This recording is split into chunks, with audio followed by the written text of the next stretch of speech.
Dear students, अस्सलाम वालेकुम। Myself Mohammad Afzal. आज हम प्रीवियस टॉपिक से रिलेट नेक्स्ट उसी से लिंक एक टॉपिक है। हमने प्रीवियस टॉपिक पढ़ा था बोन्स एंड कार्टिलेज। तो आज उस बोन्स और कार्टिलेज की डिटेल स्टडी के हवाले से हम आगे पढ़ने लगे हैं। उसका पहला जो पोर्शन था वो हमारे पास है cartilage. What are cartilage? Cartilage क्या होते हैं, कार्टिलेज कहाँ पर मौजूद होते हैं, इनका बॉडी के अंदर फंक्शन क्या है, ये क्या कार्टिलेज स्केलेटल सिस्टम के अंदर क्या रोल प्ले करते हैं, चलिए डिस्कस करते हैं। कार्टिलेज हमने पढ़ा कि type of connective tissue. Cartilage जो है एक टाइप ऑफ कनेक्टिव टिश्यू है। कनेक्टिव टिश्यू की टाइप्स होती है जो मसल्स को आपस में कनेक्ट करती है या बोन्स को आपस में कनेक्ट करती हैं। तो ऐसे तमाम मसल्स, ऐसे तमाम टिश्यूज जो मसल्स को आपस में जोड़े या दो सेल्स को आपस में जोड़ दे, उन्हें कनेक्टिव सेल्स या कनेक्टिव टिश्यूज कहा जाता है। तो कार्टिलेज भी एक कनेक्टिव टिश्यू है। उसके बाद डेफिनेशन में हम ये लिखेंगे, कार्टिलेज जो है a dense clear white blue firm connective tissue are called white blue firm connective tissue. Connective tissue जो है उसे हम क्या कहते हैं, cartilage. A dense clear white blue firm connective tissue is called cartilage. ठीक है जी। कार्टिलेज जो है ये लेस स्ट्रॉन्गर होती है देन बोन। बोन से लेस स्ट्रॉन्गर होती है। ये हमने प्रीवियस लेक्चर में भी पढ़ा था कि बोन्स जो होती है वो हार्डेस्ट इन नेचर होती है, जबकि कार्टिलेज जो है वो लेस स्ट्रॉन्गर होती है। कार्टिलेज जो है वो single type of cell, cartilage है सिंगल टाइप ऑफ सेल। उन सेल्स का नाम दिया जाता है कॉन्ड्रोसाइट्स का। क्या नाम दिया जाता है? कॉन्ड्रोसाइट्स का। डायग्राम में शो किया गया आपको।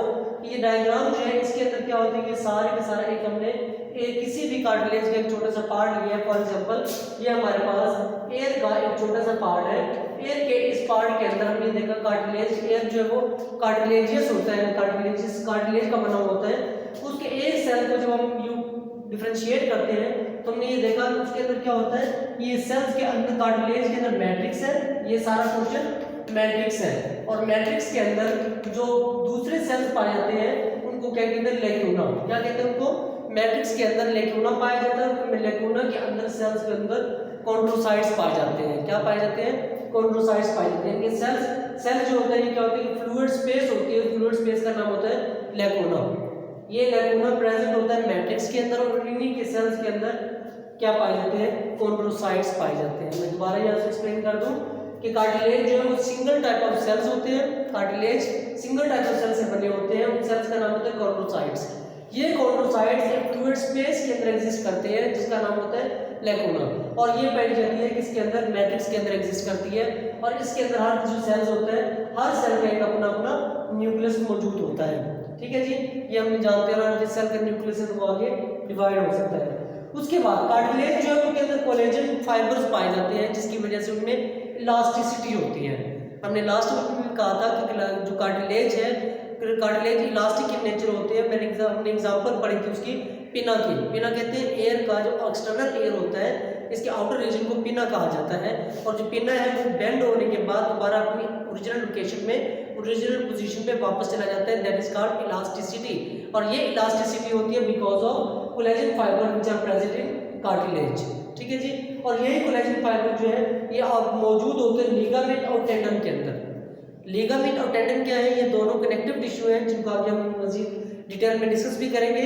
जो लिगामेंट और कनेक्टिव टिश्यू जो है वो मसल्स को बोन्स के साथ या मसल आपस में जुड़ने का काम करते हैं। ये इनके अंदर भी पाए जाते हैं कोलेजन फाइबर, जिस तरह के कार्टिलेज के अंदर पाए जाते हैं। कार्टिलेज को हमने डिटेल में देखा। हमने ये पढ़ा कि उसकी डेफिनेशन और उसके सेल्स के बारे में, कि उसके सेल्स को हमने नाम दिया कॉन्ड्रोसाइट्स का। कार्टिलेज की 3 टाइप्स हैं। कार्टिलेज की फर्दर अगर डिवाइड करें उसकी 3 टाइप्स बनती है। उन टाइप्स में हमारे पास पहली है hyaline cartilage, second one is the elastic cartilage and third one is the fibrous cartilage. चलिए इनको वन बाय वन डिटेल में डिस्कस करते हैं। First one is the hyaline cartilage. क्या होते हैं ये? Yet flexible, strong but yet flexible. ये क्या होते हैं कि मजबूत होती है लेकिन लचकदार होती है। ये पाई जाती है covering end of the long bones. जितनी भी लॉन्ग बोन्स है उसमें हमारे थाई बोन आ जाती है, उसमें हमारे आर्म बोन, बाजू की शोल्डर बोन्स आ जाती है। इनकी जो एंड पोर्शन होता है, जो डायग्राम में शो किया गया है, ये बोन है। इन बोन की जो एंडिंग पार्ट हमारे पास क्या रहता है, इस एंडिंग बोन के जो एंडिंग पार्ट है इसके ऊपर मौजूद जो कार्टिलेज होती है उसको नाम दिया जाता है हाइलाइन कार्टिलेज का नाम दिया जाता है। जो कवरिंग बोन्स के, लॉन्ग बोन्स के कवरिंग एंड के ऊपर मौजूद होती है। ठीक है जी। और ये कहाँ पर पाई जाती है? नोज की टिप के अंदर, एंड पार्ट के अंदर एग्जिस्ट करती है, लैरिक्स में होती है, ट्रैकिया के अंदर और ब्रोंकियल ट्यूब्स के अंदर। ब्रोंकियल ट्यूब जो है हमारे पास ट्रैकिया, ब्रोंकाई और ब्रोंक्यूल्स के अंदर होती है, और जहाँ पे ये सी शेप कार्टिलेज बनाती है। किस तरह की? सी शेप कार्टिलेज बनाती है ट्रैकिया के अंदर। अगर ये ट्रैकिया की विड पाइप जिसे हम नाम दे देते हैं, इसके अंदर ये सी शेप जो है बिल्कुल इस तरह से ये सी शेप कार्टिलेज बनाते हैं, ताकि जो आगे फर्दर डिवाइड होते होते एल्वुलर डक्ट्स से पहले ही अपने आप में फ्यूज हो जाती है सेल्स के अंदर, लंग्स के अंदर ट्रैवल करती हो। ये हमारे पास लोकेशन हमने पढ़ी किसकी? हाइलिन कार्टिलेज की। क्या होती है?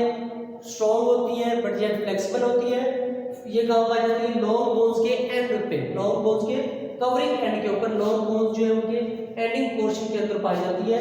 और इनकी लोकेशन ये कहाँ पे एग्जिस्ट होती है? नोज के अंदर, लैरिक्स के अंदर, ट्रैकिया के अंदर एंड ब्रोंकियल ट्यूब के अंदर। नेक्स्ट वन हमारे पास है इलास्टिक कार्टिलेज। नाम से जाहिर है इलास्टिक, इसका मतलब ये लचकदार होगी। ठीक है जी। ये सिमिलर स्ट्रक्चर होती है किसके? बिल्कुल हाइलिन कार्टिलेज के सिमिलर होती है, बट क्वाइट स्ट्रॉन्ग होती है, थोड़ी सी स्ट्रॉन्ग होती है। किससे? हाइलिन कार्टिलेज से। ये लेस इलास्टिक होती है। क्यों? ये लेस इलास्टिक इसलिए होती है क्योंकि इनके अंदर नेटवर्क पाया जाता है इलास्टिक फाइबर्स का, जिनको नाम दिया जाता है कोलेजन फाइबर्स। ठीक है जी। इन कोलेजन फाइबर के अंदर, इलास्टिक कार्टिलेज के अंदर कोलेजन फाइबर एक्सेस अमाउंट में होते हैं। इनकी एक्सेसिवनेस की वजह से ये क्या होती है? लेस इलास्टिक होते हैं और ये स्ट्रॉन्ग भी होते हैं। ये पाए जाते हैं एपिग्लॉटिस के अंदर और पिना के अंदर। पिना कहते हैं कान को, एपिग्लॉटिस कहते हैं हमारा जो ट्रैकिया है, फेरिक्स है, ट्रैकिया के ऊपर फिर जो एंडिंग ओपनिंग होती है, इस ओपनिंग का नाम ये होता है, इसको एपिग्लॉटिस कहते हैं।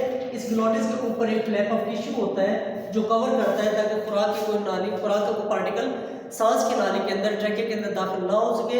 उस फ्लैप ऑफ टिश्यू को, उस कवरिंग टिश्यू को नाम दिया जाता है एपिग्लॉटिस का। ट्रैकिया के ऊपर जो कवरिंग टिश्यू मौजूद होगा, जिसका काम क्या होगा कि फूड पार्टिकल्स को एयर पाइप के अंदर यानी कि ट्रैकिया के अंदर दाखिल होने नहीं देता, उसका नाम होता है एपिग्लॉटिस। तो वो किसका बना होता है? वो बना होता है इलास्टिक कार्टिलेज का। ओके। नेक्स्ट हमारे पास है फाइब्रस कार्टिलेज। ये वेरी टफ होते हैं, लेस फ्लेक्सिबल होते हैं, लेकिन क्यों होता है ऐसा? Because of due to the large number of thick collagen fiber जो निटेड फॉर्म में एक दूसरे के अंदर धंसे हुए होते हैं, उसकी वजह से क्या होता है कि ये आपस में ये लेस फ्लेक्सिबल होते हैं, ज़्यादा लचकदार नहीं होते और ये बहुत ज़्यादा मजबूत होते हैं। ये कहाँ पर पाए जाते हैं? ये इनवर्टिब्रल डिस्क, ये उनके हमारे बैकबोन या वर्टिब्रल कॉलम जिसको हम नाम देते हैं, बैकबोन के अंदर ये पाए जाते हैं। इसी वजह से आपने देखा है कि हम सिर्फ मुड़ सकते हैं, लेकिन हम इसको मुकम्मल तौर पे, जिस तरह अपने बाजू को हम क्या कर सकते हैं, खोलने के बाद बाजू को यूँ बंद कर सकते हैं, हम बैकबोन को बिल्कुल यूँ आपस में बंद नहीं कर सकते। ये इसकी वजह क्या होती है? निटेड फॉर्म के अंदर मौजूद कोलेजन फाइबर्स होते हैं जिनको सिर्फ एक खास हद तक मोड़ सकते हैं, बट उसको बेंड नहीं कर सकते, बिल्कुल ज़्यादा उसको झुका सकते हैं। झुकाने का मतलब ये है कि बिल्कुल उसको बिल्कुल दो पार्ट में उसको मिला नहीं सकते। ठीक है जी। ये हमारे पास ये टाइप्स ऑफ कार्टिलेज और कार्टिलेज के बारे में इसको डिस्कस किया। इस आई होप कि आपको लेक्चर की समझ आ गई होगी। अगर इस बारे में कोई क्वेश्चन या कन्फ्यूजन हो, आप मुझे व्हाट्सएप कर सकते हैं, टेक्स्ट कर सकते हैं। बहुत शुक्रिया, जज़ाकल्लाह।